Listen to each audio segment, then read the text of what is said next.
नमस्कार दोस्तों, स्वागत है आपका एथिकल हैकिंग इन हिंदी के 12th ट्यूटोरियल के फर्स्ट पार्ट में। दोस्तों, अब तक हमने स्निफिंग के कंप्लीट ट्यूटोरियल को लास्ट वीडियो में देखा। आज हम जानेंगे वायरसेस, वॉर्म्स और ट्रोजन्स के बारे में। दोस्तों, बहुत सारी भ्रांतियां हैं कि वायरसेस, वॉर्म्स, ट्रोजन्स और बैकडोर्स और मेलवेयर्स वगैरह सब एक ही कैटेगरी में आते हैं, पर एक्चुअली इन सभी में एक थोड़ा सा फर्क है। उसके बारे में हम जानेंगे। पहले इनकी डेफिनेशंस को देखेंगे, फिर इनके बीच के डिफरेंसेस को जानेंगे।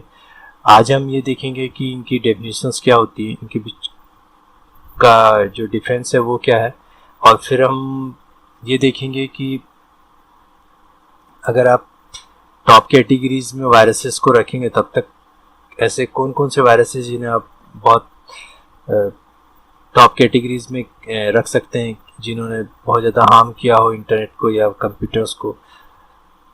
तो सबसे पहले हम देखते हैं कि वायरसेस एक्चुअली होते क्या हैं। आप यहाँ डेफिनेशन में देख सकते हैं, a computer virus attach itself to a program और अ फाइल। कंप्यूटर वायरस वो होते हैं जो अपने आप को किसी भी प्रोग्राम या किसी भी फाइल के साथ अटैच कर सकते हैं और एक कंप्यूटर से दूसरे कंप्यूटर तक ट्रेवल कर सकते हैं। ठीक ह्यूमन वायरस की तरह कंप्यूटर वायरस कैटेगरी के हिसाब से डिवाइडेड होते हैं। जो वायरस जिस पर्टिकुलर फील्ड के लिए बनाया गया उसी फील्ड में डैमेज करता है। मान लीजिए किसी वायरस को हार्डवेयर को डैमेज करने के लिए बनाया गया तो हार्डवेयर ही डैमेज करेगा। जिसे सॉफ्टवेयर के लिए बनाया गया वो सॉफ्टवेयर में वर्क करेगा। जिसे बनाया गया है किसी पर्टिकुलर फाइल को डैमेज करने के लिए उस पर्टिकुलर फाइल को ही डैमेज करेगा। Almost all viruses are attached to an executable file. जितने भी वायरसेस होते हैं सब एग्जीक्यूटेबल फाइल में ही अटैच होते हैं।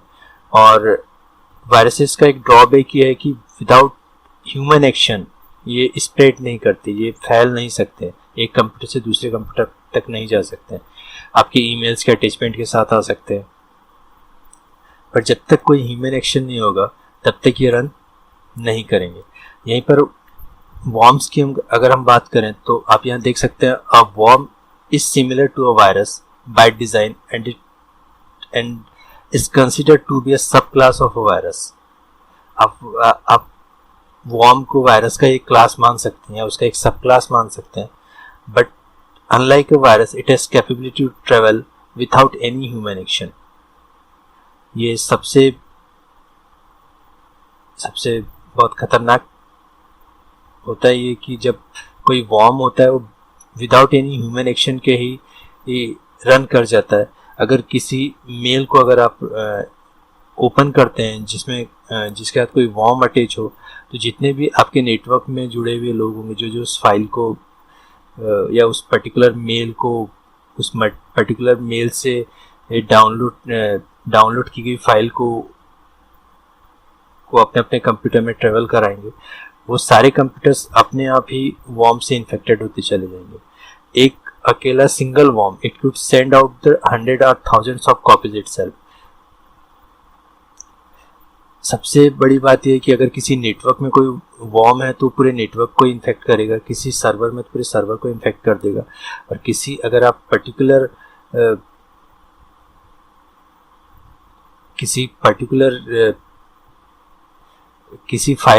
जिस पर्टिकुलर फाइल में कोई वॉर्म अटैच है वो फाइल जहाँ ट्रेवल करती है वहाँ पर वॉर्म से इन्फेक्टेड होता जाएगा।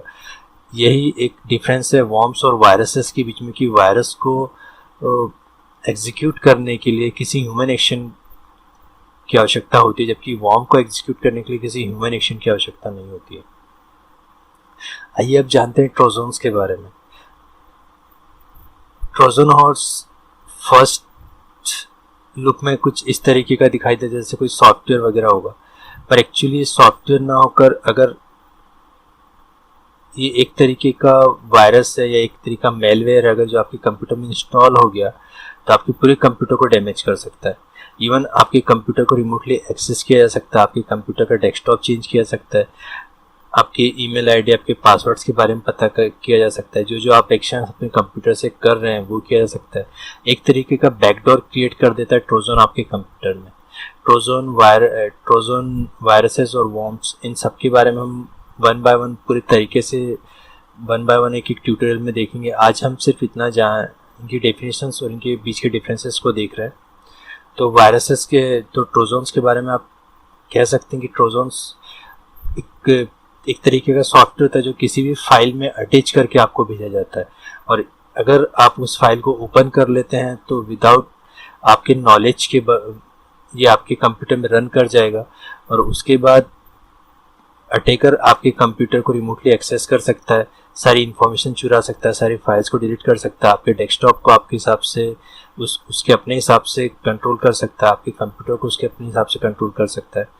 तो सबसे मोस्ट डेंजरस जो आप कहेंगे वो ट्रोजन हॉर्स को कहेंगे।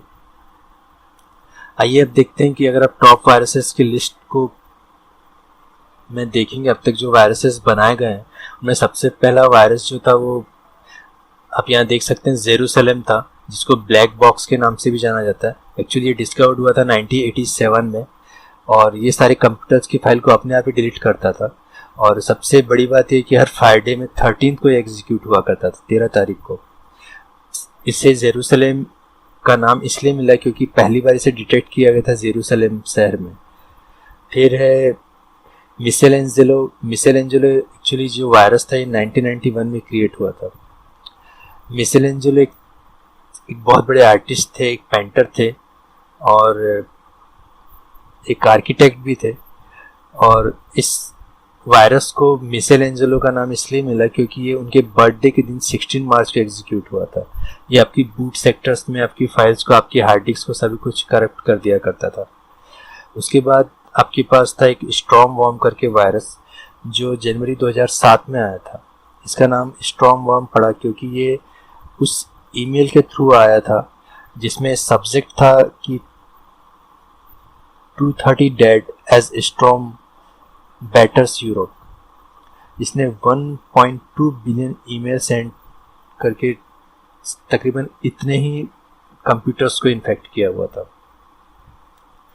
सोबिक जो वायरस था ये 2003 में आया था। इस वायरस ने लगभग 5 लाख कंप्यूटर्स को इन्फेक्ट किया था।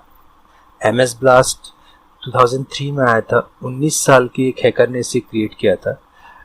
जब इस बात का खुलासा हुआ था तो उस हैकर को 18 महीने की कैद हुई थी, जिसने लगभग 50,000 कंप्यूटर्स को इन्फेक्ट किया हुआ था। मेलिसा 1999 में आया था और मेलिसा का क्रिएटर था डेविड स्मिथ जो न्यू जर्सी से था।